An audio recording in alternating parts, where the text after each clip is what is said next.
Hello दोस्तों, आज मैं आपको मुंशी प्रेमचंद की लिखी हुई प्रसिद्ध कहानी ईद गाह सुनाने जा रही हूँ। तो चलिए शुरू करते हैं। रमज़ान के पूरे 30 रोज़ों के बाद ईद आई है। कितना मनोहर, कितना सुहाना प्रभात है। वृक्षों पर कुछ अजीब हरियाली है, खेतों में कुछ अजीब रौनक है, आसमान पर कुछ अजीब लालिमा है। आज का सूर्य देखो, कितना प्यारा, कितना शीतल है, मानो संसार को ईद की बधाई दे रहा है। गांव में कितनी हलचल है, ईद गाह जाने की तैयारियां हो रही हैं। किसी के कुर्ते में बटन नहीं है, पड़ोस के घर से सुई धागा लाने को दौड़ा जा रहा है। किसी के जूते कड़े हो गए हैं, उनमें तेल डालने के लिए तेली के घर भागा जाता है। जल्दी जल्दी बैलों को साना पानी दे दें, ईद गाह से लौटते लौटते दोपहर हो जाएगी। 3 कोस का पैदल रास्ता, फिर सैकड़ों आदमियों से मिलना, भेंट करना। दोपहर के पहले लौटना असंभव है। लड़के सबसे ज़्यादा प्रसन्न हैं। किसी ने 1 रोज़ा रखा है, वो भी दोपहर तक, किसी ने वो भी नहीं। लेकिन ईद गाह जाने की खुशी उनके हिस्से की चीज़ है। रोज़े बड़े बूढ़ों के लिए होंगे, इनके लिए तो ईद है। रोज़ ईद का नाम रटते थे, आज वह आ गई। अब जल्दी पड़ी है कि लोग ईद गाह क्यों नहीं चलते। इन्हें गृहस्थी की चिंताओं से क्या प्रयोजन। सेवैयों के लिए दूध और शक्कर घर में है या नहीं, इनकी बला से ये तो सेवैयाँ खाएंगे। वह क्या जाने कि अब्बा जान क्यों बदहवास चौधरी कायम अली के घर दौड़े जा रहे हैं। उन्हें क्या खबर कि चौधरी आज आंखें बदल ले तो ये सारी ईद मुहर्रम हो जाए। उनकी अपनी जेबों में तो कुबेर का धन भरा हुआ है। बार बार जेब से अपना खजाना निकाल कर गिनते हैं और खुश होकर फिर रख लेते हैं। महमूद गिनता है, 1, 2, 10, 12। उसके पास 12 पैसे। मोहसिन के पास 1, 2, 3, 8, 9, 15। उसके पास पूरे 15 पैसे। इन्हीं अनगिनती पैसों में वह अनगिनती चीज़ें लाएंगे, खिलौने, मिठाइयाँ, बिगुल, गेंद और जाने क्या क्या। और सबसे ज़्यादा प्रसन्न है हामिद। वह 4-5 साल का गरीब सूरत दुबला पतला लड़का, जिसका बाप गत वर्ष हैजे की भेंट हो गया और माँ न जाने क्यों पीली होती होती एक दिन मर गई। किसी को पता न चला क्या बीमारी है, कहती भी तो कौन सुनने वाला था। दिल पर जो बीतती थी वो दिल में ही सहती, और जब सहा ना गया तो संसार से विदा हो गई। अब हामिद अपनी बूढ़ी दादी अमीना की गोद में सोता है और उतना ही प्रसन्न है। उसके अब्बा जान रुपए कमाने गए हैं, बहुत सी थैलियाँ लेकर आएंगे। अम्मी जान अल्लाह मियाँ के घर से उसके लिए बड़ी अच्छी अच्छी चीज़ें लाएंगी, इसलिए हामिद प्रसन्न है। आशा तो बड़ी चीज़ है, और फिर बच्चों की आशा, उनकी कल्पना तो राई का पर्वत बना लेती है। हामिद के पाँव में जूते नहीं हैं, सिर पर एक पुरानी धुरानी टोपी जिसका गोटा काला पड़ गया है, फिर भी वह प्रसन्न है। जब उसके अब्बा जान थैलियाँ और अम्मी जान नियामतें लेकर आएंगी तो वह दिल के अरमान निकाल लेगा। तब देखेगा महमूद, मोहसिन, नूरे और सम्मी कहाँ से उतने पैसे निकालेंगे। अब भागिनी अमीना अपनी कोठरी में बैठी रो रही है। आज ईद का दिन है और उसके घर में दाना नहीं। आज आबिद होता तो क्या इसी तरह ईद आती और चली जाती। इस अंधकार और निराशा में वह डूबी जा रही है। किसने बुलाया था इस निगोड़ी ईद को। इस घर में उसका काम नहीं, लेकिन हामिद, उसे किसी के मरने जीने से क्या मतलब। उसके अंदर तो प्रकाश है और बाहर आशा। विपत्ति अपना सारा दल बदल लेकर आए, हामिद की आनंद भरी चितवन उसका विध्वंस कर देगी। हामिद भीतर जाकर दादी से कहता है, तुम डरना नहीं अम्मा, मैं सबसे पहले जाऊंगा। बिल्कुल न डरना। गांव से मेला चला और बच्चों के साथ हामिद भी जा रहा था।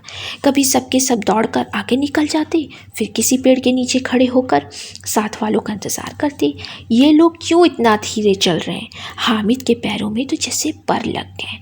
वह कभी थक सकता है। शहर का दामन आ गया। सड़क के दोनों ओर अमीरों के बगीचे हैं, पक्की चारदीवारी बनी हुई है, पेड़ों में आम और लीचियाँ लगी हुई हैं। कभी कभी कोई लड़का कंकड़ उठाकर आम पर निशाना लगाता है। माली अंदर से गाली देता हुआ निकलता है। लड़के वहाँ से एक फलांग पर हैं, खूब हंस रहे हैं कि माली को कैसे उल्लू बना दिया। अब बस्ती घनी होने लगी थी। ईदगाह जाने वालों की टोलियां नजर आने लगी, एक से एक भड़कीले वस्त्र पहने हुए, कोई के तांगे पर सवार, कोई मोटर पर, सभी इत्र में बसे, सभी के दिलों में उमंग। ग्रामीणों का वो छोटा सा दल अपनी विपत्ता से बेखबर, संतोष और धैर्य में मगन चला जा रहा था। बच्चों के लिए नगर की सभी चीज़ें अनोखी थीं। जिस चीज़ की ओर ताकते ताकते ही रह जाते, और पीछे से बार बार हॉर्न की आवाज़ होने पर भी न चेतते। हामिद तो मोटर के नीचे जाते जाते बचा। सहसा ईदगाह नजर आया। ऊपर इमली के घने वृक्षों की छाया है, नीचे पक्का फर्श है जिस पर जाजिम बिछा हुआ है, और रोज़ेदारों की पंक्तियां एक के पीछे न जाने कहाँ तक चली गई हैं, पक्की जगत के नीचे तक, जहाँ जाजिम भी नहीं है। नए आने वाले आकर पीछे की कतार में खड़े हो जाते हैं। आगे जगह नहीं है। यहाँ कोई धन और पद नहीं देखता। इस्लाम की निगाह में सब बराबर है। इन ग्रामीणों ने भी वजू किया और पिछली पंक्ति में खड़े हो गए। कितना सुंदर संचालन है, कितनी सुंदर व्यवस्था। लाखों सिर एक साथ सिजदे में झुक जाते हैं और फिर सब के सब एक साथ खड़े हो जाते हैं, एक साथ झुकते हैं और एक साथ घुटनों के बल बैठ जाते हैं। कई बार यही क्रिया होती है, जैसे बिजली की लाखों बत्तियां एक साथ प्रदीप्त हो और एक साथ बुझ जाएं, और यही क्रम चलता रहे। कितना अपूर्व दृश्य था, जिसकी सामूहिक क्रियाएं विस्तार और अंततः हृदय को श्रद्धा, गर्व और आत्मानंद से भर देती थी। मानो भ्रातृत्व का एक सूत्र इन समस्त आत्माओं को एक लड़ी में पिरोए हुए हैं। नमाज खत्म हो गई है, लोग आपस में गले मिल रहे हैं, तब मिठाई और खिलौनों की दुकान पर धावा होता है। ग्रामीणों का वह दल इस विषय में बालकों से कम उत्साही नहीं है। ये देखो, हिंडोला है, 1 पैसा देकर जाओ। कभी आसमान पर जाते हुए मालूम होंगे, कभी ज़मीन पर गिरते हुए। चरखी है, लकड़ी के हाथी, घोड़े, ऊँट छड़ों से लटके हुए हैं। 1 पैसा देकर बैठ जाओ और 25 चक्करों का मजा लो। महमूद और मोहसिन, नूरे और सम्मी इन घोड़ों और ऊँटों पर बैठते हैं। हामिद दूर खड़ा है, 3 ही पैसे तो हैं उसके पास, अपने कोष का 1/3 ज़रा सा चक्कर खाने के लिए वो नहीं दे सकता। खिलौनों के बाद मिठाइयाँ आती हैं। किसी ने रेवड़ियाँ ली हैं, किसी ने गुलाब जामुन, किसी ने सोहन हलवा। मज़े से खा रहे हैं। हामिद बिरादरी से पृथक है। अभागे के पास 3 पैसे हैं, क्या नहीं कुछ लेकर खाता। ललचाई आँखों से सबकी ओर देखता है। मिठाइयों के बाद कुछ दुकानें लोहे की चीज़ों की, कुछ किलट और कुछ नकली गहनों की।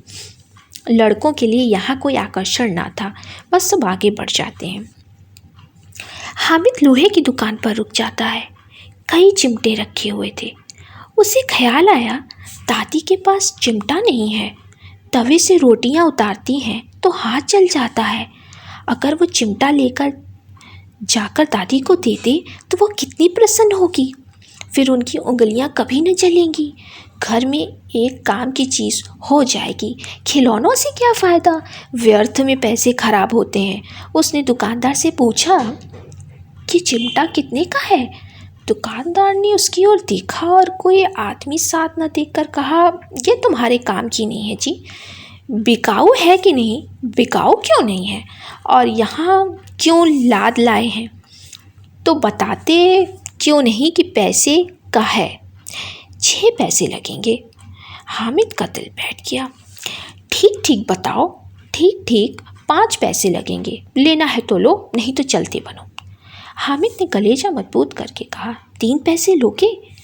ये कहता हुआ आगे बढ़ गया कि दुकानदार की घुड़कियाँ न सुने, लेकिन दुकानदार ने घुड़कियाँ नहीं दी, बुलाकर चिमटा दे दिया।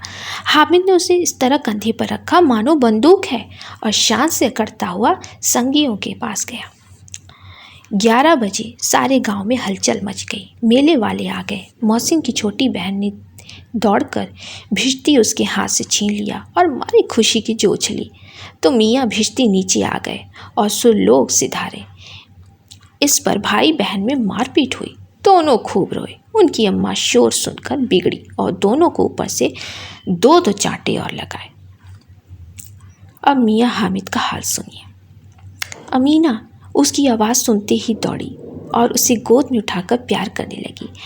सहजा उसके हाथ में चिमटा देखकर वो चौंकी। ये चिमटा कहाँ था? मैंने मोल लिया है कि पैसे में?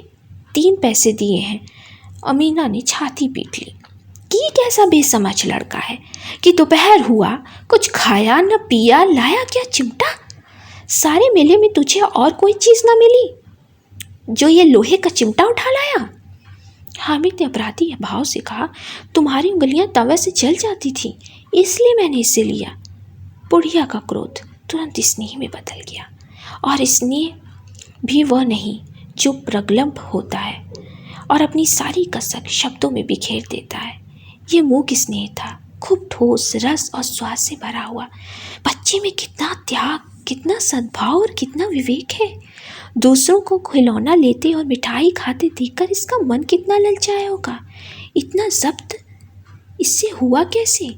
वहाँ भी से अपनी बुढ़िया दादी की याद बनी रही। अमीना का मन गदगद हो गया, और अब वह एक बड़ी विचित्र बात हुई, हामिद के इस चिमटे से भी विचित्र।